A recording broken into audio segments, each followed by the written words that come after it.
Well, if you're planning a summer road trip, we've got a website that will tell you how much your gas will cost. It'll even tell you where you should stop and fill up as you travel the country.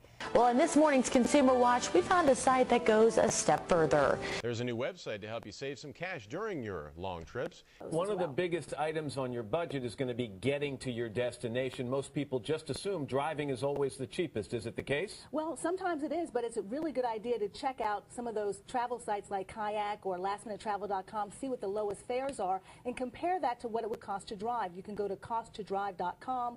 If you're taking a road trip this holiday weekend, you might want to figure out just how much that trip is going to cost you. And now there's a website that not only helps you do that, it can also help you save money along the way. It tells you exactly when you're going to run out of gas, how much the gas is going to be at each different place you need to fill up. Steven says it's helping her budget for her trip. You can't just go without knowing how much you're going to be spending. Jim Davidson is moving his family from Northern Virginia to Denver. He used costtodrive.com when he was vacillating between driving and flying. Jim Kovarik drove up to Philly from Washington, D.C. for our interview here at 6 ABC. It cost me $24.95, but that doesn't include tolls, which were another $11. That's one way. Jim isn't guessing the cost of his trip. He knows how much the drive cost because he used costtodrive.com.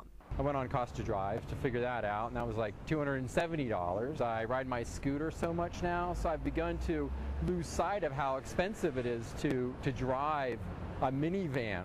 That's exactly why costtodrive.com was created. Now, obviously, anybody can look on their dashboard, look at your gas tank, your mileage, and try to calculate your own costs. But this site makes it really easy.